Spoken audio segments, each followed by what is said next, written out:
Artist Micah Goguen is here, and he has brought these amazing sun catchers. They have kind of a vintage feel, don't they? Yeah, they do. They're actually heirloom light catchers, so that way you can capture the memories of your family and also use them for ornamental purposes as well. That is so cool. So how are we going to get started? All right, so we're going to start just by taking just a wooden vignette. You can get these at a basic craft store. You can also use laser cut ones as well, but I feel like the products are really showcased a little bit more when they are on a flat, broad surface. So we're going to just use a rounded one. We're actually going to be creating this one here in the center with the glitter on it. And I think, you know, it just makes the pattern stand out. So if you were stamping on it, if you were painting on it, if you really want the pattern to show, that's why to use a flat surface as opposed to a laser cut one. Correct. Both have nice properties for different reasons. I'm going to take a brush and just some basic acrylic paint. And again, because of the one that we're doing, I'm going to use a dark color. You could choose to use a light color, or you can even marble them together if you like as well. I'm going to take the acrylic and we're just going to coat the surface. And this is going to not only make it dark, but it's actually going to give it something for the additional products to stick to. So we're just going to coat. So this is just a regular wood frame. Now, if you had like one that was ceramic or something like that, could you use that, or does it have to be painted wood? So it doesn't have to be painted wood. With the marbling paints, you can actually do them on clay, leather. You can do them on all kinds of surfaces. But we're just going to be doing the wooden vignettes just because of the multi-purpose for the way they can be displayed. So I'm continue to paint, and it's important to do both sides. I'm going to set this one aside and pull the one that I have here that's already been painted on both sides. You can make sure that you have a smooth surface to work from. And then we're going to work with our marbling paints, which is very exciting. So I'm just going to grab this bucket and bring it over. I have to confess that the first time I tried using marbling paints, I didn't know what to do with myself, and I started to try to marble every single thing in my house because it was so much fun. It's addictive for sure. Now, we definitely want to do it in an open ventilated area, and I always want to wear gloves because it can get you don't want to marble your fingers. Right. So I'm going to take, for me, one thing I like to do is use some gauged aluminum wire. This is an 18 gauge. And I just like to snip a piece off that I've already done here.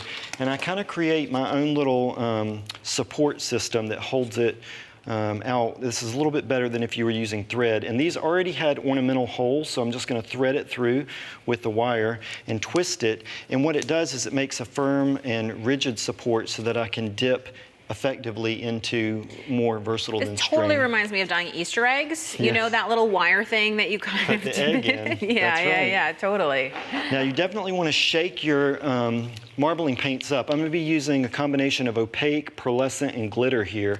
And so they have an open time of about a minute. So you have to work pretty rapidly. So I'm going to go ahead and take the tops off as well. I'm getting nervous. Yep. I'm getting nervous. I think this is one of the things where people struggle a lot with various drying time things, which is the feeling that you are feeling rushed. And I think one of the things that helps is exactly what you're doing, which is you have all your supplies right there. You're ready to go. Yep, and I'm just going to sprinkle some in. I'm starting with some gray. Oh, you're generous. Yeah, you just want to pile it in. I'm going to go in with some red glitter. This is the color shift, so it's actually glitter gold green. And then I've got some white pearl. And then I want to take another piece of the wire, and I'm actually going to use that to just create a very energetic effect, just nothing fancy. And then I'm going to take my dip, because remember I'm working on the minute time, and I'm just going to kerplunk at an angle and pull it up, and just wow, you've got the glitterific. So amazing. Yeah. That is so amazing. And both sides are done, so you can kind of pick which side you like better, you know what I mean, to be the front. But since this is transparent, people are going to be able to see it from the back as well. Correct.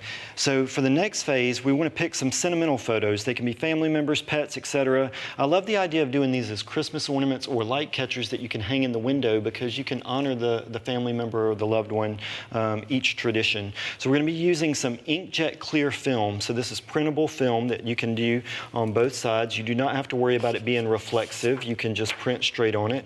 And you can print multiple images on one sheet. So I've just tested with a few here. But again, working with gloved fingers, because I don't want fingerprints on the image as well. So how am I going to get it to line up, you might be asking? I'm going to take the image and I'm going to put the vignette around it the way that I want, just to center the image. And then I'm just going to slide it over and hold it upside down, and I'm just going to take a regular permanent marker, and I'm just going to draw just an easy flowing line around, just so that I know that I've captured it in there. And then, very loose and playful, I'm going to take some scissors and I'm going to cut the oval shape out. And it doesn't obviously need to be exact, right? No, the line's just there to guide me so that I don't overcut or undercut, but it doesn't have to be exacting.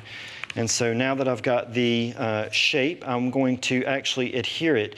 Now for this purpose, I'm going to use just a double-sided adhesive sheet. I keep my scraps handy dandy in here so that I can cut more off.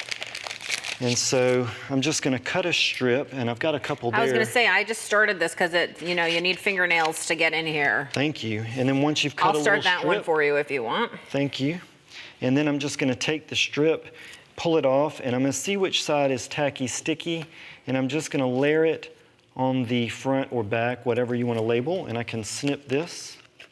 Now, obviously, you want to use some sort of adhesive that's going to be transparent because you're using something that is transparent. Yes, and when I pull this off, there's just little micro beads, so they're not very visible at all, but it's very easy just to pull off, and it's just enough grab to hold the image on, so I can place it strategically so that I can showcase the portrait through the center. It's beautiful, and it's so transparent, which we can see. We can see your beautiful purple shirt through there, or the brown paper through it, or whatever you put it in front of. And I was going to say that's so cool then for a window where you could see the sky through it. So what do we do to finish it off? Well, we can embellish it with some ribbons. So again, it's got the perfect hole here that makes it just awesome for ornaments. And so all we have to do is just thread the ribbon through, and you can tie a variety of bows. Again, it's probably going to take fingers to do that. I was going to say, but we have some beautiful finished examples here that we can look at. I love these. I love the idea of keeping your loved ones close to you. You could do current photos, old photos, pets, whatever it is you like. Thanks so much, Micah. Thank you.